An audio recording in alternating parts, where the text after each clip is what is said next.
Bismillahirrahmanirrahim. Welcome back friends. Welcome back to another video lecture by Kami Microbiologist. तो आज इस video lecture में हम 10वां बायोकेमिकल टेस्ट के हवाले से पढ़ेंगे जो कि ट्रिपल शुगर आयरन।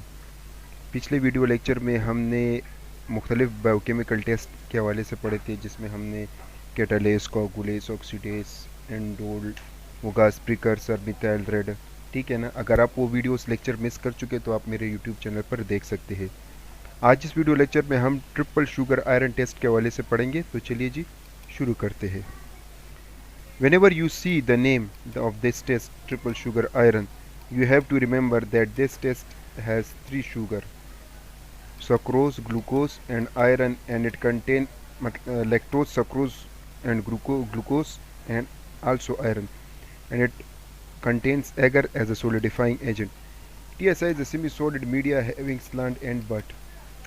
मतलब ये हुआ कि TSI जैसे कि नाम से जाहिर है ट्रिपल शुगर आयरन, तो इसमें आपके पास 3 शुगर कंटेंट होते हैं जिसमें आपके पास लैक्टोज, ग्लूकोज और सक्रोज होता है और इसके अलावा आपके पास आयरन होता है, ठीक है।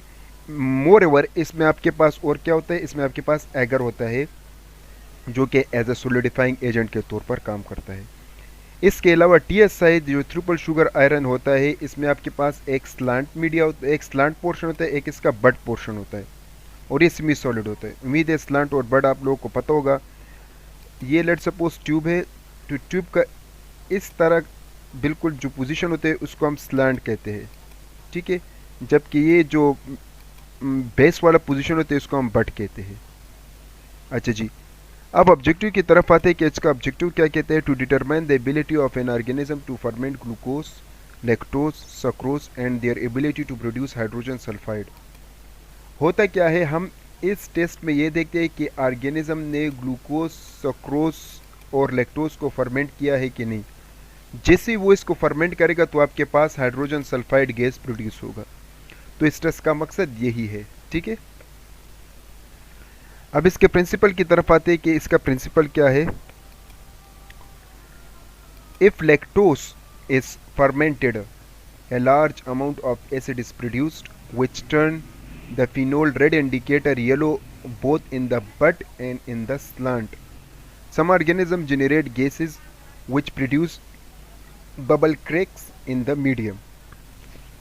होता क्या है, अगर लेट सपोज लैक्टोज और सक्रोज की फर्मेंटेशन होती है तो उस दौरान क्या होता है, जब लैक्टोज और सक्रोज की फर्मेंटेशन होती है तो आपके पास ये जो बट और आपके पास स्लैंड का पोजीशन होगा वो क्या होगा, वो येलो होगा। मीडिया का कलर आपके पास दरअसल रेड कलर का होता है, लेकिन अगर सक्रोज और लैक्टोज की फर्मेंटेशन हो जाएगी तो पूरा मीडिया आपके पास जिसमें स्लैंड और बट होता है वो आपके पास येलो कलर में आ जाएगा। बाज़-औक़ात होता ये है कि कुछ ऑर्गेनिज्म गैस की प्रोडक्शन करती है। जब गैस की प्रोडक्शन होती है तो इस मीडिया में क्रैक्स पड़ जाते हैं, ब्रेक्स आपको दिखाई देंगे, मतलब जिससे ये जाहिर होता है कि इसमें गैस की प्रोडक्शन हुई है। एक प्रिंसिपल तो ये है। दूसरा प्रिंसिपल क्या कहते हैं, if lactose is not fermented but the small amount of glucose is fermented, the oxygen deficient but will be yellow. Remember that the but has comparatively more glucose, स्लैंड more media, more glucose, but on the slant acid produced, less produced in the slant as the media less in slant will be oxidized to carbon dioxide water by the organism and the slant will be red, alkaline or neutral pH. तीसरे point का मतलब ये है कि आपके पास जैसे कि media में 2 पार्ट्स का जिक्र किया गया, एक बट और एक स्लैंट। तो बट वाले पोर्शन में ऑक्सीजन का अमाउंट बहुत कम होता है क्योंकि वो डीप होता है, स्लैंट के निस्बत वो डीप होता है तो स्लैंट में ऑक्सीजन का अमाउंट ज़्यादा होता है। इसके अलावा अगर हम बात करें ग्लूकोज कंटेंट की, यानी सक्रोज, लैक्टोज ये वगैरह, तो ये आपके पास बट पोर्शन में ज़्यादा होता है जबकि स्लैंट पोर्शन में कम होता है। इसके अलावा अगर स्लैंट में आपके पास एसिड की प्रोडक्शन होती है तो कार्बन डाइऑक्साइड आपके पास प्रोड्यूस होता है। जब कार्बन डाइऑक्साइड और वाटर आपके पास प्रोड्यूस हो तो स्लैंट का कलर रेड ही होता है। मतलब जब ग्लूकोज की फर्मेंटेशन नहीं होता तो सारा मीडिया रेड ही होता है। रेड पहले भी होते हैं, बाद में भी होते हैं। इससे इंडिकेट ये होता है कि आपके पास कोई भी ग्लूकोज वगैरह की फर्मेंटेशन नहीं हुई। चौथा point, if neither lactose nor sucrose nor glucose is fermented, फिर क्या होगा अगर ग्लूकोज, सक्रोज, लैक्टोज वगैरह ये फर्मेंट नहीं होगा both but and slant will be red, दोनों रेड होंगे। The slant can be become deeper red purple, ठीक है, पर्पल रेड होगा, मोर अल्कलाइन, जो कि अल्कलाइन की प्रॉपर्टी को शो करेगा। As a result the production of the ammonium from the oxidative deamination of amino acid फर्मेंटे, remember the peptone is major content of it. अच्छा, इनका मतलब ये हुआ कि अगर आपके पास बट लेट सपोज लैक्टोस और सक्रोज पोर्शन है, फर्मेंट नहीं हुआ, तो आपके पास बट और स्लांट का पोजीशन जो होगा वो रेडी होगा, ठीक है। इफ दूसरी बात ये कहते हैं कि if hydrogen peroxide is produce the black colour of the ferrous sulphide is seen. इसमें चूंकि आयरन होता है, हाइड्रोजन सल्फाइड वगैरह होता है, तो आयरन जब एब्जॉर्ब होता है तो हाइड्रोजन सल्फाइड की प्रोडक्शन होती है, जिसकी वजह से मीडिया का कलर रेड हो जाता है, सॉरी ब्लैक हो जाता है। तो ये भी आपने याद रखना है। अब इस टेस्ट में किन चीज़ों की ज़रूरत होती है उसकी तरफ अब हम आते हैं, ठीक है। इसमें आपके पास spirit lamp, triple sugar iron media, test tube, इसके अलावा आपके पास फ्रेश कल्चर और वायर लूप। इस मीडिया के मेन कंटेंट क्या है, इस मीडिया में कौन से मोस्ट इंपॉर्टेंट कंपोनेंट्स मौजूद होते हैं। NaCl 5 gram from 1 litre, lactose 10 gram for 1 litre, yeast extract 3 gram for 1 litre, sucrose 10 gram for 1 litre, इसी तरह beef extract 15 gram for 1 litre, dextrose 1 gram for 1 litre, phenol red 0.024 gram for 1 litre, इसी तरह ferric ammonium citrate 0.5 gram for 1 litre, sodium thiosulphate 0.3 gram for 1 litre, और इसी तरह eager 12 gram for 1 litre. तो ये तमाम तर इंग्रेडिएंट इसमें हम डालते हैं TSI एगर को बनाने के लिए। अब हम पढ़ते हैं TSI एगर हम प्रिपेयर किस तरह करते हैं। इंग्रेडिएंट अवेलेबल है तो सारे इंग्रेडिएंट को आपने मिक्स करना है, बॉयल करना है 50 या 40 सेंटीग्रेड पर, फिर उसके बाद वो मिक्सअप हो जाएगा, फिर आपने उसको ट्यूब में शिफ्ट करना है, ट्यूब में शिफ्ट करने के बाद फिर आपने इसको ऑटोक्लेव करना है, फिर जब ऑटोक्लेव हो जाए फिर इसको ट्यूब को आपने स्लैंट पोजीशन पे रखना है ताकि ये क्या हो जाए, सॉलिडिफाई हो जाए। फिर आपने इसको यूज़ किस तरह करना होगा, ये ज़्यादातर हम जो है एंटीरोबैक्टीरियसी फैमिली जो ग्राम नेगेटिव रॉड्स होते हैं, इस फैमिली को आइडेंटिफिकेशन के लिए ज़्यादातर हम इस्तेमाल करते हैं, सही है ना। It is used in the differentiation among Enterobacteriaceae on the basis of sugar fermentation. हम Enterobacteriaceae के फैमिली को शुगर फर्मेंटेशन के बुनियाद पर, कुछ ऐसे Enterobacteriaceae फैमिली होते हैं जो कि लैक्टोज को, कुछ ग्लूकोज को, तो कुछ सक्रोज को फर्मेंट करते हैं, ठीक है। तो इस बुनियाद पर हम Enterobacteriaceae की फैमिली को आइडेंटिफाई करते हैं। अब हम पढ़ते हैं इस टेस्ट की प्रोसीजर को कि ये टेस्ट हम किस तरह परफॉर्म करते हैं। ये आप डायग्राम देख सकते हैं, ये आपके पास लेट सपोज डायग्राम है, ठीक है। सबसे पहले आपने इनाकुलेटेड नीडल, जैसे कि आपने देखा हुआ है, इनाकुलेटेड नीडल को नीचे की तरफ बिल्कुल इस पोर्शन पर किया है, इसमें बैक्टीरिया वगैरह उन्होंने इनाकुलेट किया है। फिर आहिस्ता आहिस्ता उन्होंने इसको ऊपर की जानिब उठाया है, जब ऊपर शिफ्ट हो जाए तो जैसे ही ये स्लैंट पोजीशन पर आ जाते तो स्लैंट पोजीशन पर भी फिर उन्होंने स्ट्रीक किया है। तो कुछ इस तरह आपने अपने बैक्टीरिया को इनाकुलेट करना होगा। फिर उसके बाद 35 से 37 डिग्री सेल्सियस पर 18 से 24 घंटे के लिए इंक्यूबेट करना होगा, और आफ्टर 24 आवर आपने इसमें मीडिया का कलर वगैरह और ये सब कुछ आपने देखना होगा, ठीक है। ये इस टेस्ट का प्रोसीजर है। अब इसके रिजल्ट्स के हवाले से आते हैं कि आपके पास रिजल्ट्स किस तरह होता है। अच्छा जी, expected result in alkaline acid, जब आपके पास अल्कलाइन और एसिड की प्रॉपर्टी होगी, मिसाल जब आप देख लेंगे कि यार इसमें एसिड है या अल्कलाइन है, आप किस तरह अंदाज़ा लगाओगे। अगर आपके पास स्लांट रेड हो और येलो बट हो तो इट मीन्स के अल्कलाइन, ऊपर अल्कलाइन प्रोड्यूस हुआ है और नीचे जो है एसिड प्रोड्यूस हुआ है, ठीक है।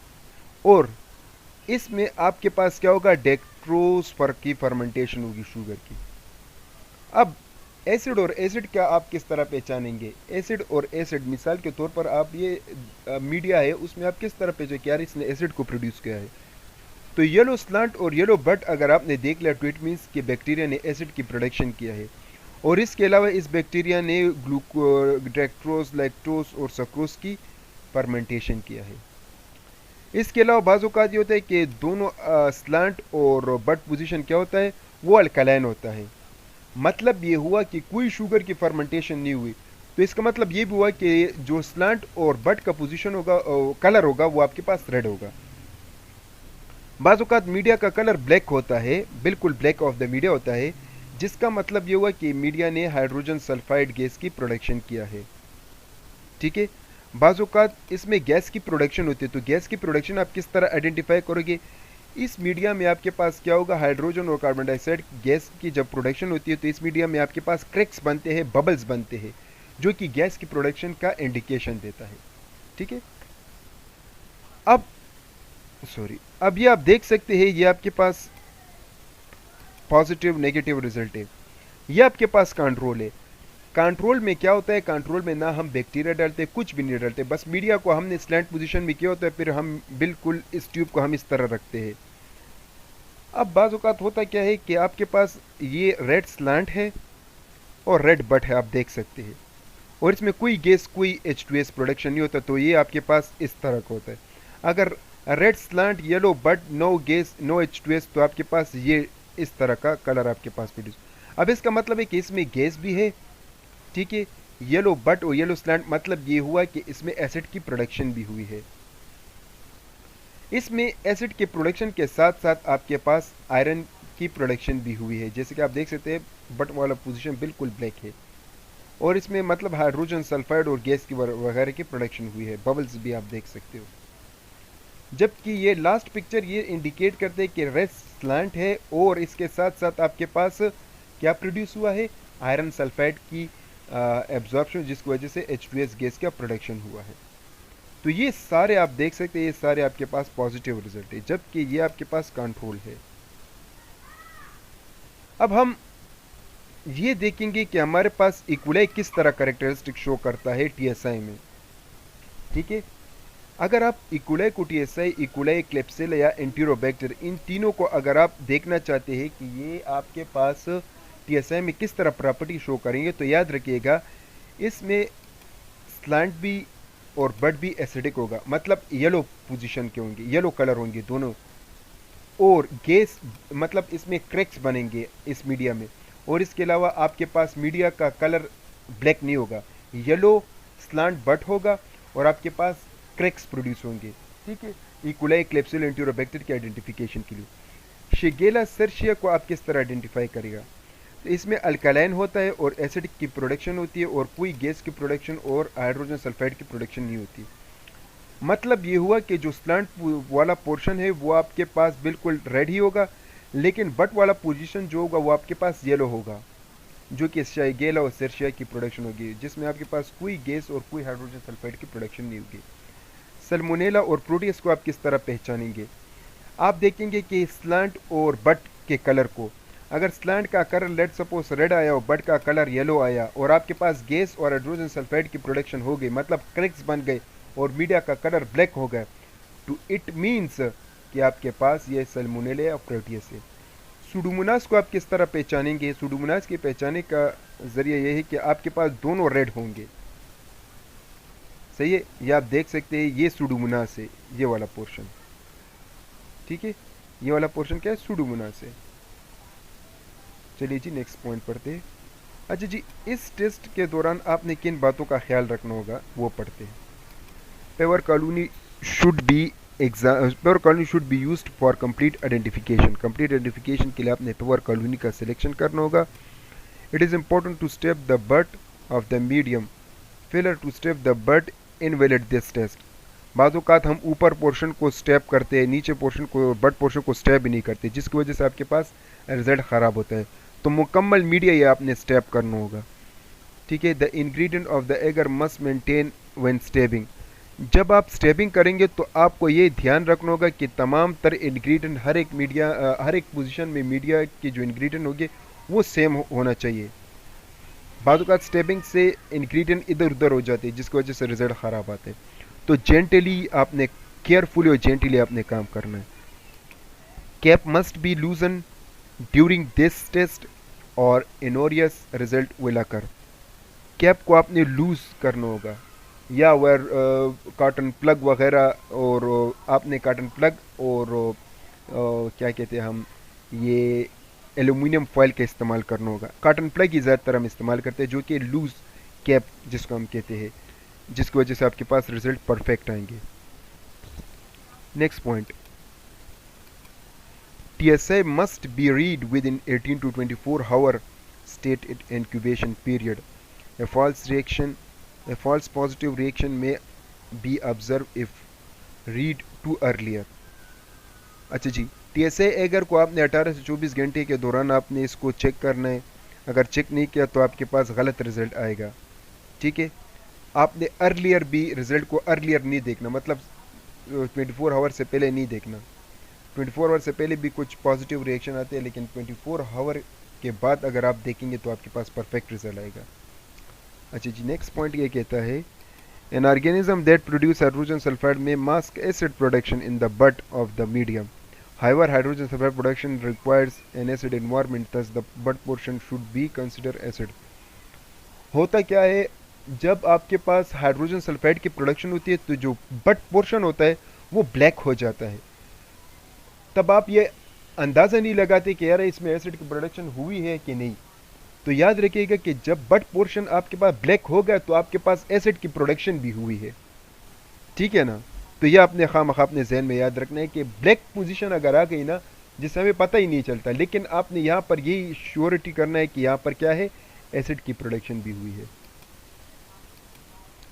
TSA is not as sensitive in detecting hydrogen sulfide in comparison to other iron containing medium such as sulfide and dole medium.